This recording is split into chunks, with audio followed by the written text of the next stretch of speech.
بِأَنَّ اس طور پر کہ لَهُمُ الْجَنَّةُ اب ان کے لیے جنت ہے، وہ اپنی جان کے مالک نہیں، مال کے مالک نہیں، وہ ہماری ہو گئی اور اس کے بدلے میں ہم نے اپنی جنت ان کے حوالے کر دی۔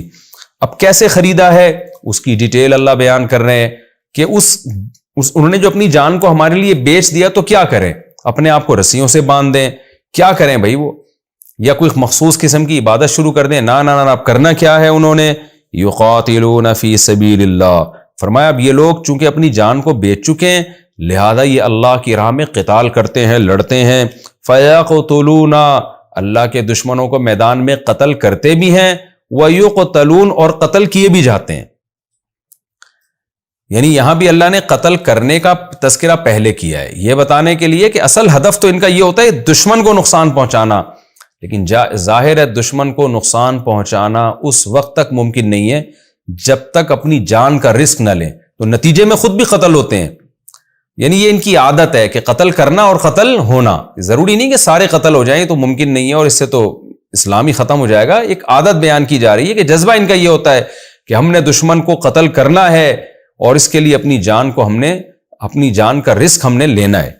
وعدن علیہ حقاً، یہ اللہ پر وعدہ ہے۔ دیکھیں اعلیٰ ضرر کے لیے آتا ہے، گویا اللہ نے اپنے اوپر ایک واجب کر لی، ایک چیز اپنے اوپر ایک ذمہ داری ڈال لی ہے۔ وعدن علیہ، یہ وعدہ اللہ کے اوپر آ گیا ہے، حقاً، اور سچا وعدہ ہے، بالکل پکا وعدہ ہے، اور یہ فی التوراتی، تورات میں بھی ہے، والانجیلی، انجیل میں بھی ہے، والقرآن، اور قرآن میں بھی ہے، جیسے کہ تم پڑھ رہے ہو۔ ومن اوفا بعہدہ، اب اللہ مجاہدی کو خوشخبری دیتے ہیں کہ جو مجاہد اپنے اس عہد جو اس نے اللہ سے کیا ہے اس کو پورا کرے گا۔ یہ ہر مجاہد کا اللہ سے عہد ہوتا ہے، چاہے وہ زبان سے نہ بھی کرے۔ جب کوئی شخص اپنے آپ کو جہاد کے لیے پیش کر دے، بارڈر پہ لڑائی ہو رہی ہے اور اس کی تشکیل ہو جائے، تو اس کا مطلب اس نے آٹومیٹیکلی اپنے آپ کو پیش کر دیا۔ تو یہ مطلب نہیں کہ لازمی اللہ سے کوئی زبان سے وعدہ کرے، یعنی جب اس نے اپنے آپ کو پیش کر دیا تو اب وہ بھرپور طریقے سے جب لڑے گا تو اس کا مطلب اللہ سے کیا ہوا عہد اس نے پورا کر لیا۔ تو اللہ فرماتے ہیں ومن اوفا بعہدہ من اللہ، اللہ سے جو کیا ہوا عہد ہے جو اس کو پورا کرے گا، یعنی جو مجاہد میدان جنگ میں لڑے گا بہادری سے، پیٹھ نہیں دکھائے گا، اور جب بھی لڑائی کا موقع ہو امیر کا حکم ہو جانے کا پیچھے نہیں بھاگے گا، سستی اور کاہلی کا مظاہرہ نہیں کرے گا، تو اللہ فرماتے ہیں فاستبشروا، اے مجاہدو تمہیں خوشخبری ہو۔ دیکھیں اللہ پہلے غائب کے صیغے سے ذکر کر رہا ہے، تھرڈ پرسن سنگولر کہتے ہیں نا، ہی شی دے وغیرہ۔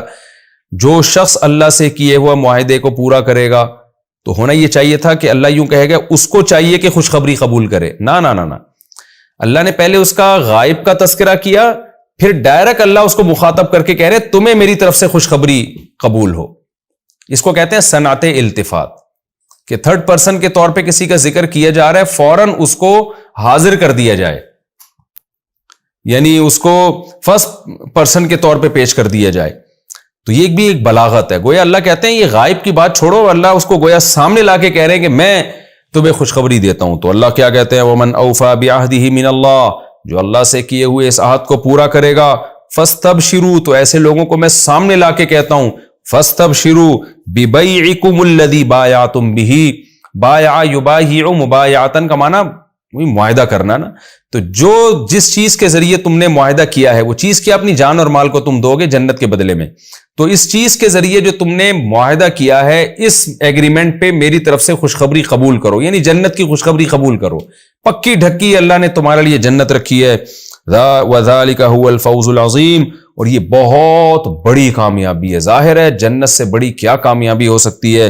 پھر آگے اللہ ان مجاہدین کی صفات بیان کرتے ہیں کہ یہ مجاہدین اللہ کی راہ میں لڑتے ہیں، لیکن ان میں اور بھی بہت ساری صفات ہیں جن صفات نے ان کو اس قابل بنایا کہ اللہ کی راہ میں لڑیں۔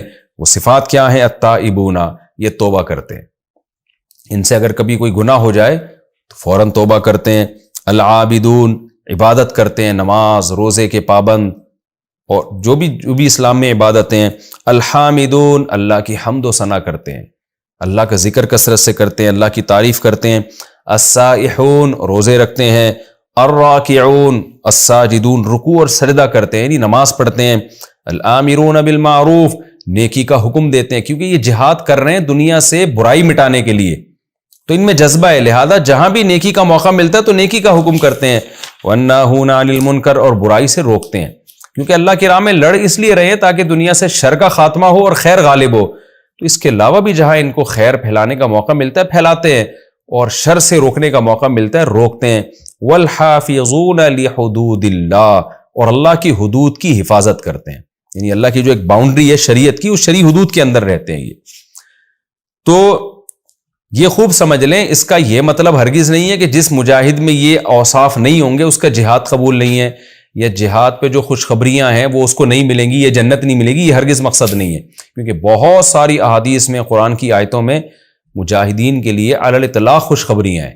حدیث میں آتا ہے رسول اللہ صلی اللہ علیہ وسلم نے فرمایا جب کوئی مجاہد اللہ کی راہ میں شہید ہوتا ہے تو خون کا قطرہ گرنے سے پہلے اس کے سارے گناہ اللہ معاف کر دیتے ہیں، تو اس کا مطلب وہ گناہگار ہوتا ہے تو معاف ہوتے ہیں نا اس کے گناہ۔